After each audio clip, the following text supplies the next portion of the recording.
고난주간 셋째 날 하나님의 말씀은 누가복음 23장 1절부터 12절 말씀입니다. 무리가 다 일어나 예수를 빌라도에게 끌고 가서 고발하여 이르되 우리가 이 사람을 보매 우리 백성을 미혹하고 가이사에게 세금 바치는 것을 금하며 자칭 왕 그리스도라 하더이다 하니 빌라도가 예수께 물어 이르되 내가 유대인의 왕이냐 대답하여 이르시되 내 말이 옳도다. 빌라도가 대제사장들과 무리에게 이르되 내가 보니 이 사람에게 죄가 없도다 하니 무리가 더욱 강하게 말하되 그가 온 유대에서 가르치고 갈릴리에서부터 시작하여 여기까지 와서 백성을 소동하게 하나이다. 빌라도가 듣고 그가 갈릴리 사람이냐 물어 헤롯의 관할에 속한 줄을 알고 헤롯에게 보내니 그때 헤롯이 예루살렘에 있더라. 헤롯이 예수를 보고 매우 기뻐하니 이는 그의 소문을 들었으므로 보고자 한지 오래였고 또한 무엇이나 이적 행하심을 볼까 바라였던 연고로라. 여러 말로 물으나 아무 말도 대답하지 아니하시니 대제사장들과 서기관들이 서서 힘써 고발하더라. 헤롯이 그 군인들과 함께 예수를 업신여기며 희롱하고 빛난 옷을 입혀 빌라도에게 도로 보내니 헤롯과 빌라도가 전에는 원수였으나 당일에 서로 친구가 되니라. 아멘. 오늘 하나님의 말씀의 제목은 세상 속의 그리스도인입니다. 오늘 본문에서 예수님께서 이제 잡히시고 또 재판을 받으시는 장면이 나옵니다. 전에 어제 말씀 66절부터 71절까지의 말씀을 보면 먼저 유대인들의 재판장에 서셨던 예수님을 보게 됩니다. 장로들과 대제사장들 그리고 서기관들이 공회로 끌어들였다라고 이렇게 기록되고 있습니다. 여기서 말하는 공회는 산헤드린 공회입니다. 유대의 최고 정치기구인 그곳에서 먼저 예수님을 재판한 것이죠. 거기서 그들의 그 판결은 무엇이었습니까? 그들은 예수님을 신성모독죄로 판결하였습니다. 그들이 먼저 예수님을 향해 내가 하나님의 아들이냐라고 그렇게 물었고 그 질문에 예수님은 너희들이 내가 그라고 말하고 있느니라 라고 답을 하셨기 때문에 그렇습니다. 그런데 사실 우리 예수님은 그 말씀처럼 하나님의 아들, 죄가 없으신 그 하나님의 아들이시지 않습니까?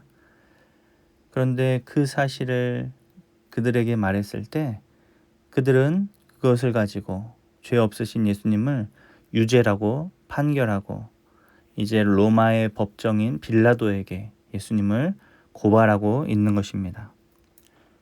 왜냐하면 당시 유대인들이 스스로 누군가를 사형할 수 있는 그런 권한이 없었기 때문에 그렇습니다. 그래서 결국 그들은 예수님을 다시 끌고 빌라도에게 가서 예수님을 고발합니다.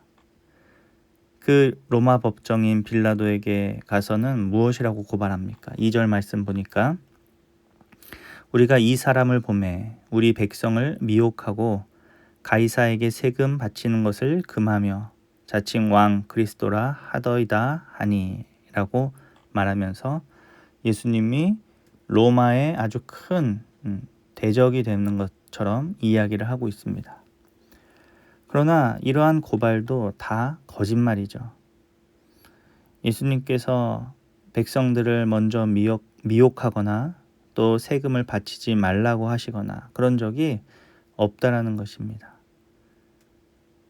가이사의 것은 가이사에게 라고 말씀하시면서 친히 세금을 내셨던 분이 바로 예수님이시죠.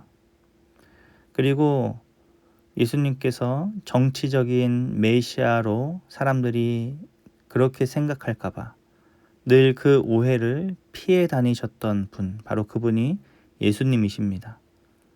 예수님 스스로가 내가 이 땅의 유대를 다스릴 것이다 라고 그렇게 말하면서 로마를 대적하는 어떤 일들을 하셨던 적이 결코 없다라는 것입니다. 그러나 이 대제사장들과 서기관들, 그들은 예수님을 어떻게 해서든지 죽이려 하고 있는 거예요. 왜 그렇습니까?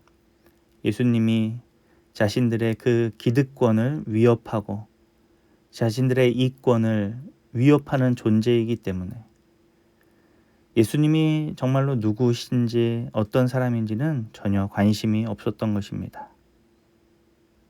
그저 어떻게 해서든지 예수님을 죽이려 하는 그들, 심지어 법정에서도 거짓 증언을 일삼으면서 하나님이 그들에게 주신 그 율법 가운데, 십계명 가운데 내 이웃에 대하여 거짓 증거하지 말지니라 라는 그 말씀이 분명히 있음에도 그들은 예수님을 죽이기 위해 수단과 방법을 가리지 않습니다. 빌라도는 예수님을 이렇게 신문해 보니까 예수님에게서 정말로 그들이 말하는 것처럼 로마를 대적하는 그 죄를 찾아볼 수 없었던 것입니다. 빌라도는 이것이 그들의 종교적 문제임을 바로 깨달았습니다. 그래서 빌라도는 예수님의 무죄를 선언하죠. 그런데 예수님을 고발했던 그 사람들은 그 이야기를 수긍하지 않습니다. 더욱 강하게 말하면서 그가 온 유대에서 가르치고 갈릴리에서부터 시작하여 여기까지 와서 백성을 소동하게 하나이다 라는 이야기를 합니다. 그때 빌라도가 아주 반가운 이야기를 들었죠. 6절, 빌라도가 듣고 그가 갈릴리 사람이냐 물어봅니다. 왜 그러냐면 그 당시에 갈릴리를 담당하던 분봉왕이 바로 헤롯이었기 때문입니다. 빌라도는 자신에게 맡겨진 그 예수님에 대한 이 판결을 자신이 직접 내리는 것을 미루고 그 지역을 담당하는 헤롯에게 이 예수님에 대한 판결을 떠넘길 수 있다라고 생각을 한 것이죠.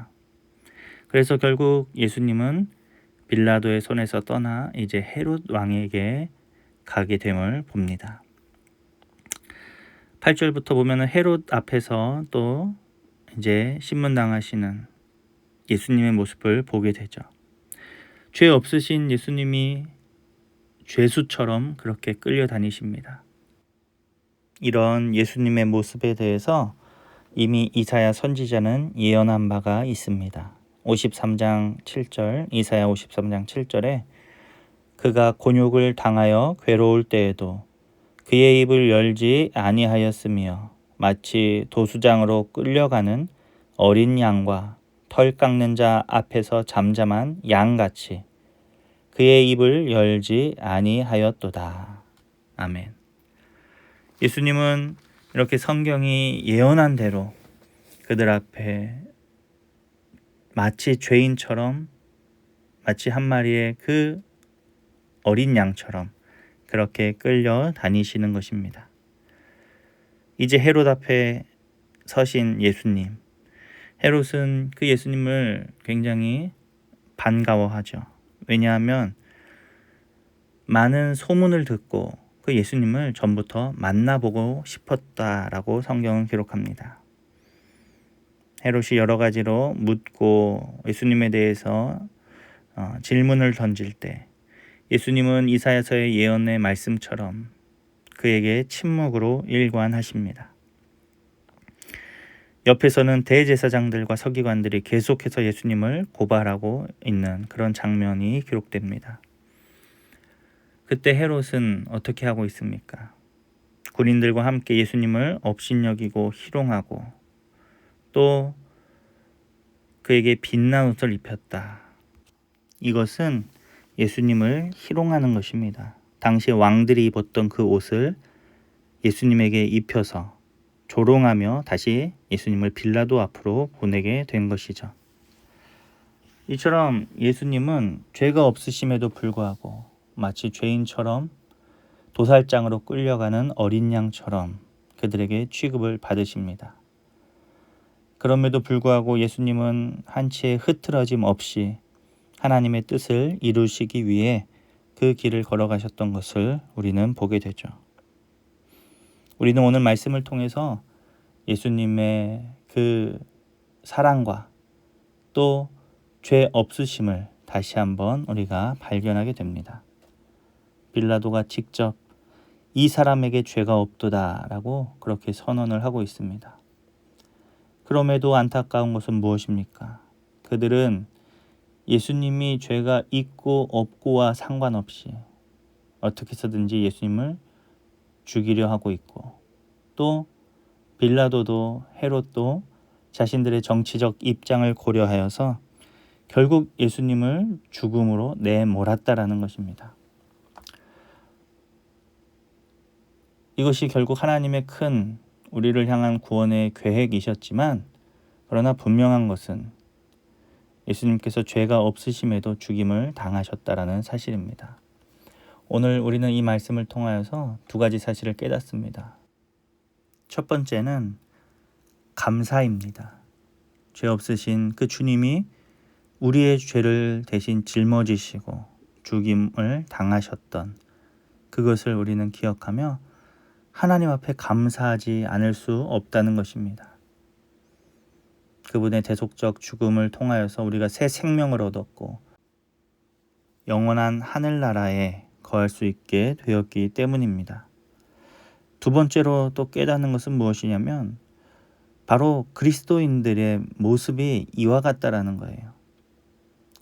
오늘 예수님께서 예수님의 대적자들에게 결국 이런 고문을 당하시고 고난을 당하시고 죽임을 당하시는데, 이 모습이 결국 세상 속에 살아가는 그리스도인들의 모습임을 우리는 다시 한번 발견하게 됩니다.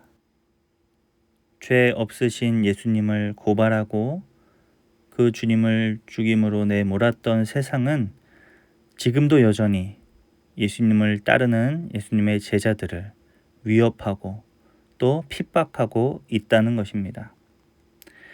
우리가 예수님의 제자로 살아갈 때 우리 또한 세상에서 여러 가지 고난과 어려움을 면할 수 없다라는 뜻입니다.